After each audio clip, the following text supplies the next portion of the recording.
하나님의 네 번째 질문, 내 손에 있는 것이 무엇이냐라는 제목으로 하나님 말씀 함께 나누겠습니다. 하나님께서 40년 동안 광야에서 양을 치고 있는 모세를 부르셨습니다. 이때 모세의 나이가 80세였습니다. 그런데 그런 노쇠한 모세에게 하나님께서 한 가지 일을 맡기셨습니다. 애굽에서 고통받고 있는 이스라엘 백성들을 건져내라는 것이었습니다. 당시 애굽 왕 바로는 이스라엘 민족의 또 다른 이름인 이 히브리 민족을 가혹하게 핍박했습니다. 고된 노역을 시키고 남자 아기가 태어나면 모두 나일강에 던져서 죽였습니다. 그래서 하나님이 고통 중에 있는 히브리 민족을 구원하라고 이 모세를 부르신 것입니다. 그런데 모세가 하나님의 부르심을 거절했습니다. 사명을 주셨는데 못하겠다고 한 겁니다. 그것도 5번이나 거절했습니다. 모세는 왜 하나님의 부르심을 거절하는 것입니까? 모세가 겸손해서 그런 것이 아닙니다. 자기 자신에 대해서 철저히 절망하고 있었기 때문입니다. 나같이 약한 것이 뭐래? 나같이 부족한 것이 뭐래? 나같이 가진 것 없는 것이 뭐래? 자기 자신의 가능성에 대해 완전히 포기해 버린 겁니다. 그렇다면 모세는 왜 자기 자신에 대해서 이렇게 절망하고 포기하는 것입니까? 바로 그것은 과거의 아픈 상처 때문입니다. 먼저 모세에게는 거절에 대한 상처가 있었습니다. 히브리 민족의 수가 늘어나자 애굽의 바로가 위기감을 느끼고 히브리 남자 아기가 태어나면 모두 죽이라고 명령했습니다. 그러자 모세의 엄마가 아기 모세를 나일강에 버렸죠. 그런데 다행히 바로의 공주가 모세를 발견한 겁니다. 그리고 모세를 양자로 삼고 바로의 왕궁에서 40년을 키웠습니다. 그런데 어느 날 모세가 자기 자신이 히브리 민족 출신인 것을 알았습니다. 그때부터 모세의 눈에 고통받고 있는 히브리 사람들이 들어온 겁니다. 그래서 애굽 군사에게 학대받는 자기 동족을 보는 순간 그 애굽 군사를 죽이고 말았습니다. 그런데 이렇게 자기 동족을 도와주면 이 히브리 민족, 자기 동족 사람이 모세를 좋아하고 따를 줄 알았습니다. 그런데 오히려 모세를 거절했습니다. 애굽 군사 죽인 일을 우리가 다 알고 있다. 이렇게 협박까지 했습니다. 모세는 선의로 정의로 도와줬는데 오히려 자기 동족에게 거절당한 거예요. 이런 거절당한 상처 때문에 모세가 하나님의 부르심도 거절한 것입니다. 1절을 보면 모세가 그들이 나를 믿지 아니하며 내 말을 듣지 아니하고라고 합니다. 40년 전에도 나를 거절했는데 이번에도 나를 믿지 않을 거예요. 이번에도 나를 따르지 않을 거예요. 이번에도 나를 거절할 거예요. 이렇게 모세가 생각한 겁니다. 모세가 사람들을 믿지 못하는 거예요. 그래서 부모가 자신을 버렸거나 친구나 사랑하는 사람이 떠났던 거절의 경험이 있던 사람들은 사람을 잘 믿지 못합니다. 저 사람들 결국 나를 버릴 거야. 나를 떠날 거야. 이런 불안한 마음이 항상 그 안에 있는 것이죠. 거절에 대한 두려움이 있는 것이죠. 그래서 사람들과 적당한 거리를 유지하고 깊은 관계를 맺지 않으려고 합니다. 또 떠날 건데, 또 나를 버릴 건데, 이런 두려움 때문에 그러는 거죠. 그리고 공동체 안으로 쉽게 들어오지 못하는 것이죠. 거절받는 것을 두려워서 관계 맺는 걸 싫어하는 겁니다. 또한 모세에게는 실패에 대한 상처가 있었습니다. 모세도 처음엔 자신도 애굽의 왕자니까 어느 정도 힘이 있는 줄 알았습니다.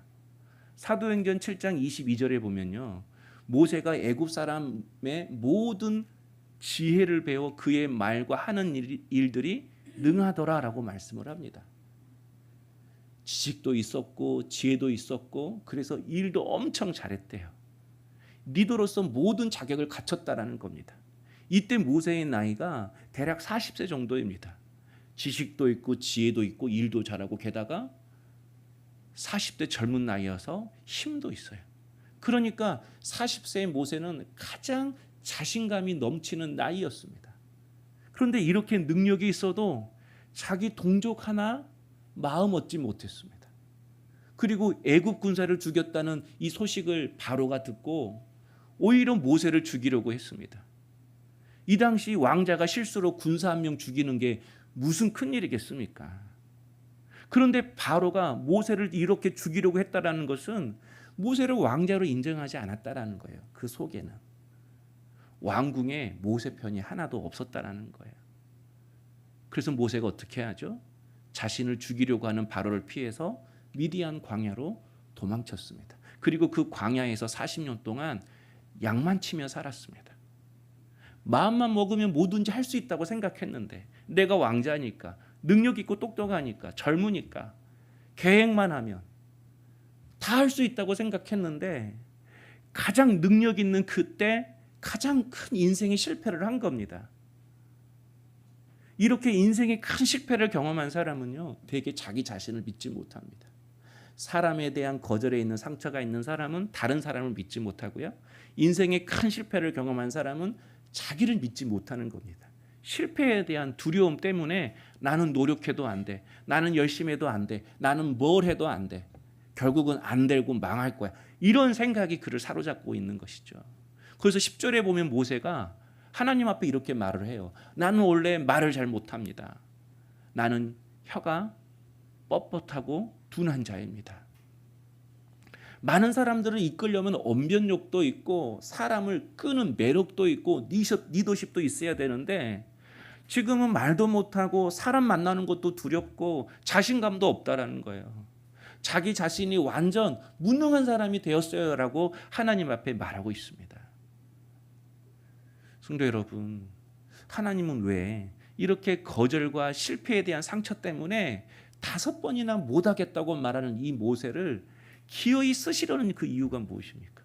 기어이 그를 부르시려고 하는 이유가 무엇입니까? 바로 2절이죠. 하나님께서 모세에게 네 손에 있는 것이 무엇이냐라고 물으셨어요. 질문을 통해서 하나님이 지금 무슨 말씀을 하시려는 거예요. 우리에게 어떤 사람을 하나님이 쓰시는지, 어떤 사람을 통해서 하나님은 일하시려고 하시는지 그걸 말씀해 주고 싶은 거예요. 그럼 지금 모세의 손에 무엇이 있죠? 지팡이입니다. 모세가 양을 칠 때 쓰는 목자의 지팡이가 모세의 손에 들려져 있습니다. 당시 목자의 지팡이는 그리 큰 것이 아닙니다. 영상이나 이미지를 보면 꼭 모세가 마법사가 들고 있는 큰 지팡이를 들고 있는 것처럼 묘사를 합니다. 그런데 사실 목자가 평상시에 가지고 다니는 지팡이는 가볍고 두께도 얇습니다. 그냥 길 가다가 필요하면 또 만들고 부러지면 또 만들고 그런 지팡이인 것입니다. 그러니까 모세의 손에 들려진 이 지팡이는요, 조금만 힘을 주면 부러질 수 있습니다. 한마디로 평범하고 초라하고 약한 막대기입니다. 마치 꼭 지금의 모세와 같지 않습니까? 나이도 들었죠. 그래서 힘은 없죠. 말도 못하죠. 가진 건 없죠. 자신감도 없죠. 사람도 두렵죠. 바로도 두렵죠. 금방 모세가 부러질 것 같습니다. 그런데 바로 이것이 하나님이 모세를 쓰시려는 이유인 것입니다. 전에는 자신이 모든 걸 할 수 있다고 생각했습니다. 그런데 이제는 아무것도 할 수 없다고 이야기를 해요. 아무것도 할 수 없다고 말하는데 어떻게 이것이 모세를 쓰시는 이유가 될 수 있습니까? 바로 더 이상 자신을 믿지 않게 된 겁니다. 그래서 모세가 이제 하나님께 붙들릴 준비가 된 겁니다. 전에는 자신이 모든 걸 할 수 있다고 생각했기 때문에 그는 붙들리지 않았습니다. 자기 방법, 자기 뜻으로 히브리 동족을 구원하고자 했습니다. 그런데 이제는 아무것도 할 수 없다고 말하니 비로소 모세가 하나님의 손에 붙들릴 준비가 된 것입니다.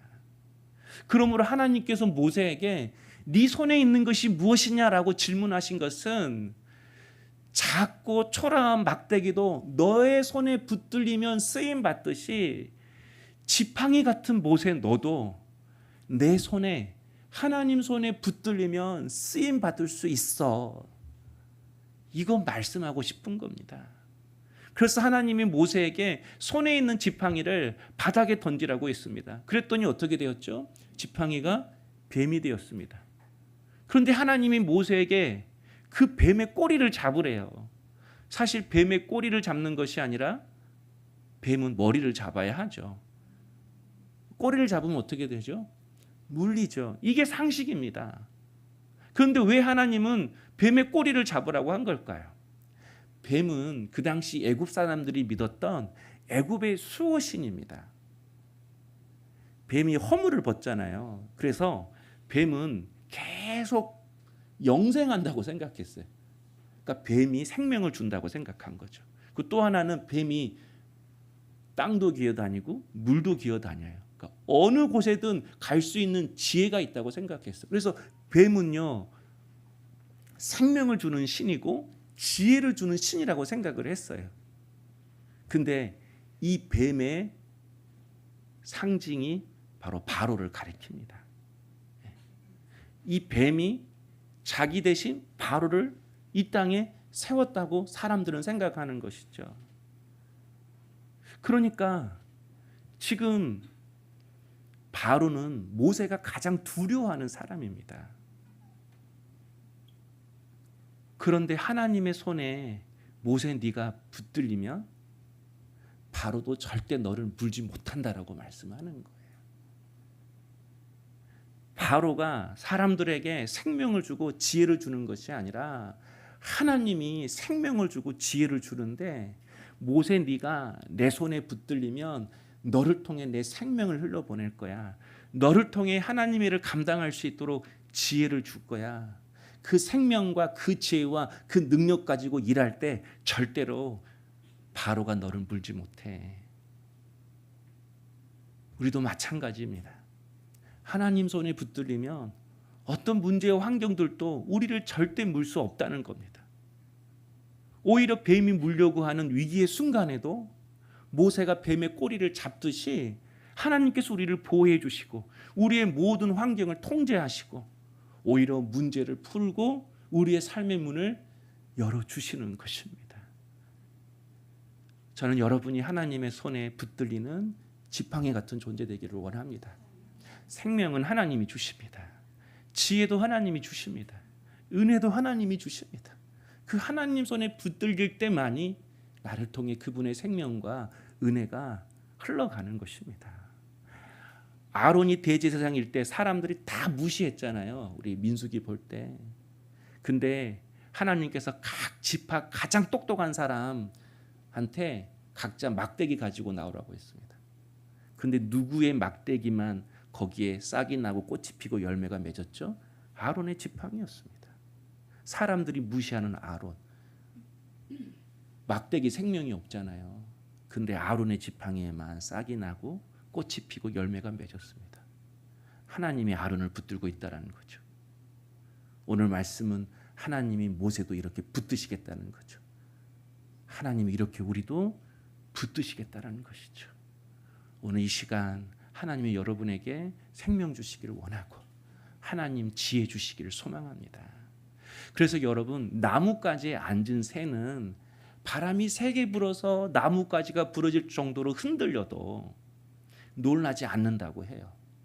나뭇가지가 심하게 흔들려도 놀라지 않고 그냥 나뭇가지에 앉아 있대요. 이유가 뭘까요? 새가 의지하는 것은 나뭇가지가 아니래요. 자기 날개래요. 새가 의지하는 것은 나뭇가지를 지탱하고 있는 새의 가느다란 다리가 아니래요. 자기 날개래요.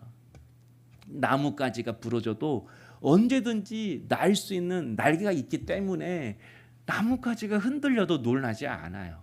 그냥 흔들리면 같이 흔들리는 거예요. 언제든지 날 수 있는 날개가 있기 때문에. 우리도 그렇습니다. 이 세상에 우리가 믿고 의지할 만한 나뭇가지는 하나도 없습니다. 우리가 믿을 분은 오직 하나님뿐이십니다. 그래서 우리도 하나님을 믿는 믿음의 날개짓으로 살아가야 합니다. 믿음의 날개짓이 무엇일까요? 저는 하나님께 붙들려 살아가는 것이라고 믿습니다. 하나님께 붙들려 살아갈 때에 매 순간순간 우리의 인생이 흔들려도 우리가 두려워하지 않고 놀라지 않습니다. 지금 세상을 보면 무기력하게 살아가는 취중생들이 많다고 합니다. 취업 준비를 해야 되는데 청년들이 실업급여 받으면서 더 이상 노력하지 않는다라는 거예요. 우리가 보기에는 놀고 먹고 인생을 낭비하고 있는 것처럼 보입니다. 그런데 사실 그들의 마음속에 다시 시작하고 노력할 힘이 없다고 해요. 자신은 정말 몇 년 동안 열심히 노력했어요.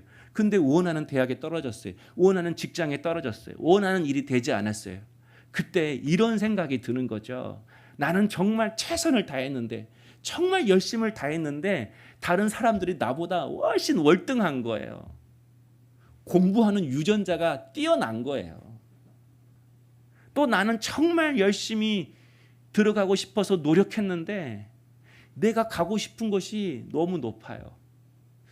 조금만 뒤에서 누군가 뒷발이 해주면 되겠는데 환경이 그러질 못하는 거예요.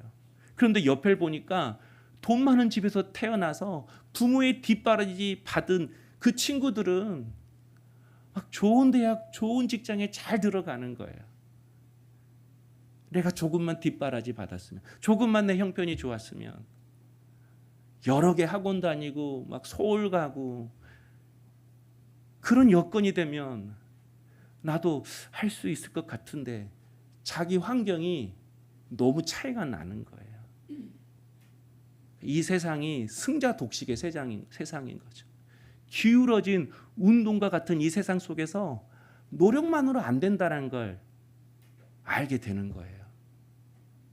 노력하면 성공해, 노력하면 열심히 하면 나중에는 성공할 수 있어. 다 우리가 이렇게 능력주의, 성공주의에 설득되어서 열심히 살아왔는데 막상 보니까 나와 출발선이 다른 사람들이 있는 거예요.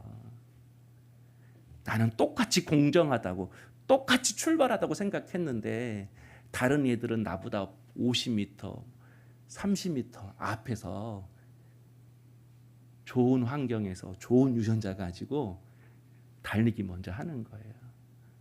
그러니까 똑같은 경쟁이 아닌 거죠. 그러니까 어떤 생각이 들죠? 나는 여기까지인가? 나는 여기까지인가? 자기 한계를 느끼는 거죠. 이럴 때 무력감이 찾아온대요. 노력해도 안 돼. 열심히 해도 안 돼. 왜냐하면 나보다 더 먼저 출발한 사람들이 있어. 이게 지금 청년들이 힘들어하는 이유라고 합니다. 그래서 하나님이 우리에게도 물으시는 것 같아요. 내 손에 든 것이 무엇이냐? 우리 인생은 무엇을 움켜잡느냐에 달려있는 것이 아니라 누구의 손에 붙들려 있느냐에 달려있다라는 거예요. 바로 하나님이십니다. 우리는 약해서 못하고 가진 것 없어서 뭘 못한다고 생각합니다. 그러나 하나님을 믿는 우리는 그렇게 생각하지 말아야 합니다. 하나님께 붙들리지 않아서 못하는 것입니다. 그래서 믿음의 날개짓은 다른 게 아닙니다. 하나님 손에 붙들리는 것입니다. 여러분, 하나님은 모세의 약함을 다 아셨습니다. 모르고 그를 부른 게 아닙니다. 모세의 약함을 다 아셨음에도 그를 부르셨다라는 것은 모세의 약함도 하나님의 계획 속에 들어있다라는 겁니다. 우리는 약해서 안 돼, 없어서 안 돼라고 이야기를 하지만, 그래서 우리가 뭔가 계획을 세우면 나의 약함, 나의 부족함은 철저히 그 계획 속에 빼려고 하지만, 하나님이 내 인생을 쓰시고 내 인생을 이끌어 가실 때에는 나의 약함도 하나님의 플랜, 하나님의 계획 속에 함께 들어있다라는 거예요. 하나님은 모세의 입을 말 잘하는 입으로 바꾸지 않았습니다. 말 잘하는 형 아론을 붙여주셨습니다. 동역자를 붙여주었어요. 모세에게 없던 능력이 생기지 않았습니다. 대신 지팡이를 주었습니다. 지팡이를 들고 기도하면 그때마다 하나님은 능력을 베풀어 주셨습니다. 12절에 이제 가라, 내가 내 입과 함께 있어서 할 말을 가르치리라. 하나님께서 모세에게 꼭 필요한 순간에 네가 말 못하지만 한마디라도 할 말을 내가 너에게 가르쳐 주겠다라고 이야기를 하셨습니다. 말 잘하고 말 많이 한다고 해서 중요한 것이 아니라, 언변의 능력이 있다고 그게 사람을 살리는 것이 아니라 오히려 상처 줄 수 있고 사람을 죽일 때가 있다라는 거예요. 하나님이 주신 한마디 말씀이 사람의 마음도 회복시키고 영혼도 살리고 능력이 나타난다는 것입니다. 하나님이 우리에게 연약하고 지혜도 없지만 중요한 순간순간마다 네가 무슨 말을 해야 될지 우리에게 주시겠다고 약속하시는 겁니다. 그래서 여러분, 나눔은요, 말 잘한다고 해서 잘 되는 게 아닙니다. 우리 성도님들이 나는 말을 잘 못하니까, 내성적이니까 제가 나눔을 잘 못하겠어요, 이렇게 생각하신 분도 있을 거예요. 그러나 여러분, 말 잘한다고 나눔을 잘하는 게 아니라 하나님이 내 입에 주신 한 말씀이 있으면 돼요. 이게 없으니까 안 되는 거예요, 사실은. 근데 여러분, 기도하면 반드시 하나님이 한 말씀을 주십니다. 리더에게 주시는 그 한 마디, 그 말씀 툭 이렇게 던져주면요, 그 말씀이 살아 움직여서 그 나눔을 살아있게 만드는 거예요. 읽지 않았지만 또 15절에 보면 너희들이 행할 일을 가르치리라 라고 말씀합니다. 우리가 어떻게 행할지를 가르쳐 주시겠다고 하나님 말씀하시는 거예요. 똑똑하면 안 물어보겠죠. 똑똑하면 안 물어보겠죠. 제가 광양에서 사역할 때 포스코 직원들이 3분의 2였습니다. 다 연대고대, 서울, 스카이대, 그런 사람들이 그냥 교사고 엄청 많았습니다. 그런 사람들하고 일을 하면요, 일 엄청 잘합니다. 뭐 하나 맡겨놓으면 딱 부러지게 잘합니다. 제가 무슨 말을 하지 않아도 그냥 완벽하게 합니다. 근데 한 가지 단점이 있어요. 한 가지 일을 줘도 혼자 하고요, 10가지 일을 줘도 혼자 하는 거예요. 함께 하지를 못해요. 똑똑하니까. 자기가 다 그걸 하려고 해요. 그래서 제가 가끔씩 그래요. 혼자 힘으로 할 수 없는 걸 줘요. 본인이 10이라면 한 20가지를 줘요. 그때 어떤 일이 일어난 줄 아세요? 기도하더라고요. 각 반에 5명인데 이번에 전도 집회 각 반에서 5명이면 20명 채우세요. 전도 집회 하는데 반이 10명이면 30명 채우세요. 어떻게 짜장면 사주고 뭐 사줘서 대여섯 명은 채우겠는데 내가 막 10명, 20명 이렇게 이야기하니까 밤에 와서 기도하더라고요. 똑똑하면 안 묻습니다. 자기 믿는 사람은 절대 누구 의지하지 않습니다. 신뢰하지 않습니다. 근데 약하니까, 모사처럼 지팡이니까, 할 말도 모르고 무엇을 행동할지도 모르니까 하나님이 할 말도 주시고 어떻게 행동할지를 가르쳐 주신다고 말씀합니다. 모세가 그 받을 준비가 이젠 된 겁니다. 애굽의 왕자일 때는, 똑똑하고 능력 있을 때는 이게 안 들립니다. 말씀이 안 들립니다. 기도가 안 됩니다. 근데 철저히 자기의 연약함을 알게 되니까, 무능함을 알게 되니까 하나님께 붙들리게 되는 거죠. 그래서 하나님께 듣게 되는 겁니다. 그래서 여러분, 물이 없을 때 지팡이로 반석을 가르켜라. 아멜렉이 쳐들어왔을 때 그 지팡이 들고 산에 올라가서 기도해라. 홍해 앞에서 그 지팡이 들고 나를 바라보면서 나를 신뢰해라. 하나님이 나는 완전히 무능하다고 말하는 그 모세에게 순간순간마다, 환경이 모세를 물을 때마다 모세에게 할 말을 주셨어요. 어떻게 행할지를 하나님이 모세에게 가르쳐 주셨어요. 그래서 우리가 할 일은 하나님께 붙들려 사는 것입니다. 여러분, 무엇이 하나님께 붙들려 사는 것일까요? 그분은 보이지 않는데, 하나님께 붙들려 사는 것은 순간순간 내가 믿음으로 반응하며 사는 것입니다. 인생의 시련, 인생의 위기를 이기려면요, 여러분, 반응이 좋아야 합니다. 하나님에 대한 반응이 좋아야 합니다. 야고보서 5장 13절에 너희 중에 고난당하는 자가 있느냐? 그는 기도할 것이요. 즐거워하는 자가 있느냐? 그는 찬송할지니라. 고난이 있으면 기도로 반응하래요. 즐거워할 일이 있으면 찬송하고 그분 앞에 감사하래요. 이게 주님 앞에 붙들리는 거예요. 주님, 내가 붙들리기를 원합니다. 그러면 고난이 오면 기도하고, 즐거워할 일이 있으면 찬송하고 감사하는 거예요. 그게 붙들리는 것입니다. 고린도후서 1장 20절에 하나님의 약속은 얼마든지 그리스도 안에서 예가 되나니 그런즉 그로 말미암아 우리가 아멘하여 하나님께 영광을 돌리게 되느니라. 하나님의 말씀을 들을 때 예 하나님 그러라는 거예요. 스펀지가 물을 빨아들이듯이 하나님의 말씀 앞에서 아멘, 하나님 아멘입니다. 이 말씀이 나에게도 그렇게 되기를 원합니다. 붙들리길 하나님 원합니다. 아멘. 이렇게 하라는 거예요. 붙들려봐도 소용없네. 가장 불쌍한 인생은요, 자꾸 거절하는 거예요. 하나님은 말씀하시는데, 하나님은 주시려고 하는데 안 돼. 되겠어? 자꾸 내가 거절하는 거예요. 이게 가장 불행한 인생인 거예요. 여러분, 그래서 신앙은 반응인 것입니다. 주어진 상황마다 믿음으로 반응하는 것이 하나님께 붙들리는 것입니다. 우리 교회 집사님이 열심히 공사했는데 공사대금을 받지 못했어요. 그러니까 집사님도 돈 흐름이 갑자기 딱 막히니까 너무 힘드신 거죠. 너무 어려운 거죠. 근데 집사님이 꾹 참았대요. 아마 참으라는 마음을 주셨던 것 같아요. 그래서 그렇게 반응을 한 거예요. 참아야겠다는 반응을 한 거예요. 그런데 얼마 전에 그 몇 달 동안 공사 대금을 주지 못한 분이 무슨 일이 잘 되었나 봐요. 그러니까 우리 집사님한테 제일 먼저 전화했대요. 남들은 다 공사 대금 안 준다고 죽이니 살리니라고 했는데 꼭 참으니까 우리 집사님한테 제일 먼저 전화했대요. 공사 대금 줄 수 있다고 그러는 거 아니겠어요? 부러진 제비 치료해주고 돌려보냈더니 박씨 물고 온 것처럼 그분이 그럴 것 같아요.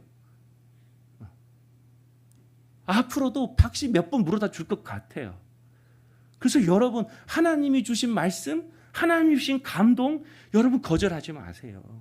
순간순간 내게 드는 마음과 생각이 내 거인 것 같지만 여러분, 하나님의 감동으로 내가 아멘으로 받고 순종하면 하나님이 그 반응에 대한 열매를 주실 줄로 믿습니다. 그래서 하나님은 말 잘하는 모세, 능력 있는 모세를 빚으시지 않으셨습니다. 똑똑한 모세로 그를 빚어가시지 않았습니다. 완벽한 모세로 빚어가지 않으셨습니다. 하나님께 잘 붙들리는 모세로 빚어가셨습니다. 지혜도 능력도 가진 것도 하나님에게는 아무 소용없습니다. 하나님이 가장 원하시는 것은 나한테 붙들릴 수 있어? 나한테 사로잡힐 수 있어? 그래서 하나님은 순간순간 하나님께 붙들려서 믿음으로 반응하는 모세로 빚으시길 원하셨던 것입니다. 그래서 그 모세를 40년 동안 그 광야에서 양치게 하신 거예요. 근데 모세는 하나님 만나는 순간 자신은 준비가 안 되었대요. 나 준비 안 됐어요. 나 할 수 있는 거 아무것도 없어요. 나 하나도 준비가 안 됐어요. 아니, 자신은 40년 동안 광야에서 양만 쳤다고 생각하면서 하나님, 내가 무슨 준비를 했냐고요. 이렇게 그가 말하고 있습니다. 그러나 여러분, 하나님께서 광야에서 모세를 다 준비시키셨습니다. 근데 모세만 모르고 있는 겁니다. 하나님이 모세를 어디에 쓰셨죠? 어떤 상황 속에 그를 쓰셨죠? 이스라엘 백성들을 광야에서 40년 동안 이끌게 했습니다. 모세가 쓰임 받은 곳이 광야였습니다. 그래서 하나님이 40년 동안 모세로 하여금 미리 그 광야에서 양을 치게 한 거예요. 40년 동안 광야에서 양을 치며 돌아다녔는데 안 가본 데가 어디 있겠습니까? 하나님이 40년 동안 모세를 미리 답사시킨 거예요. 물은 어디 있고, 낮에는 어떻게 걸어야 하고, 밤에는 어떻게 자야 하고, 그리고 그 양떼를 이리저리 끌고 다니면서 몸으로 어떻게 이 양들을 끌고 다녀야 하는지를 체득하게 하셨습니다. 그런데 성경을 보면요, 사람을 양으로 비유하잖아요. 너희들이 양처럼 각각 제갓길로 갔다. 양은 각각 제갓길로 가듯이 고집이 세요. 시력도 좋지 않아서 멀리 보지 못해요. 달리기도 못해서 금방 잡혀요. 뿔도 약하고 겁이 많아서 짐승한테 잡아먹혀요. 넘어지면 혼자 못 일어나고요. 수렁에 빠지면 혼자 못 빠져나와요. 그래서 제일 약한 게 양이라잖아요. 근데 그 약한 양이 자신의 모든 약점을 한 번에 극복하는 방법이 있잖아요. 선한 목자 만나면 되잖아요. 선한 목자 붙들리면 되잖아요. 이것 주세요, 저거 주세요, 이거 해주세요, 저거 해주세요. 이것보다 오늘 또 나를 붙들어 주세요. 오늘 또 우리의 가정을 붙들어 주세요. 오늘 또 우리의 자녀를 주님 붙들어 주세요. 이게 더 능력 있고 지혜로운 기도이지 않겠습니까? 선한 목자의 손에 붙들려 살아가면 됩니다. 그래서 모세가 40년 동안 광야에서 이스라엘 백성들을 이끌 때 오직 하나님께만 붙들려 산 겁니다. 사람들이 원망하고 불평하고 물이 없고 먹을 것이 없고 바람이 불고 춥고 더워도 모세는 오직 하나님께만 붙들렸습니다. 40년 동안 아무도 그를 알아주지 않는 그 광야에서, 가진 것 없고 능력 없는 그 광야에서 모세는 하나님께 붙들리는 거, 그거 배운 겁니다. 양이 목자 따라다니듯 하나님께 이끌려가는 거, 하나님께 붙들리는 거, 이거 배우고 훈련한 겁니다. 근데 모세는 자기가 준비가 하나도 안 되었다고 합니다. 뭐가 준비가 안 됐습니까? 하나님이 다 준비시키셨습니다. 모세만 몰랐습니다. 여러분도 마찬가지입니다. 여러분만 모릅니다. 하나님은 지금도 여러분을 준비시키고 계십니다. 하나님은 지금도 우리의 가정과 자녀를 하나님이 빚어가시고 계시고 연단시키고 계십니다. 하나님께 붙들려 살아가는 그 훈련 시키고 계시는 것입니다. 오늘 이 믿음이 우리 안에 있기를 주의 이름으로 축복합니다. 선교사님이 섬겨야 할 그 빈민촌 성도들이 1000명 정도 됩니다. 와, 크다, 엄청 크다, 우리 이렇게 생각하죠. 근데 1000명이 헌금을 한 게 아니라 그 1000명을 목사님이 먹여 살려야 합니다. 헌금 100원, 50원 이렇게 한대요. 한 달 월급이 30만 원이니 얼마나 하겠어요. 그러니까 성도가 늘어나도 목사님은 답답한 거예요. 답답한 거예요. 지난달에는 전기세 낼 돈이 답답하더래요. 근데 어떤 분이 공장용 정수기를 목사님한테 헌물을 했대요. 그리고 그래서 교회에 그 큰 대형 정수기를 설치를 했대요. 좋은 물이 이제 되는 거죠. 근데 그 순간 이런 생각이 들더래요. 아, 이 정수물을 싸게 팔아야겠다. 이거 팔아서 또 사역해야겠다. 그러면서 아, 하나님이 또 다른 방법으로 길을 여시는 거구나. 그러면서 이런 말을 하더래요. 하루하루 하나님의 은혜가 아니면 살아갈 수 없는 존재. 알게 하셨대요. 왜 우리도요. 하루하루 하나님의 은혜가 아니면 살아갈 수 없는 존재입니다.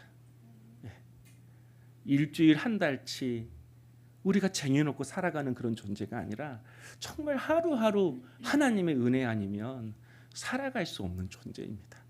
그렇다면 우리가 하나님의 손에 붙들려 살아야 하지 않겠습니까? 오늘 하나님께서 모세에게 네 손에 가지고 있는 거 든 게 무엇이냐라고 물으신 이 말씀 가지고 묵상할 때 갑자기 마가복음 6장 38절 말씀이 같이 생각이 났어요. 마가복음 6장 38절에 보면 예수님께서 이렇게 말씀하세요. 이르시되 너희에게 떡 몇 개나 있는지 가서 보라 하시니. 너희가 떡 몇 개나 있는지 가서 보라고 하시니. 너희 손에, 사람들의 손에 떡 몇 개 있는지 확인해봐.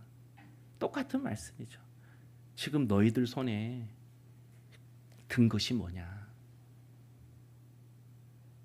그런데 오직 어린 아이가 손에 쥐고 있는 오병이어만 예수님께 드렸어요.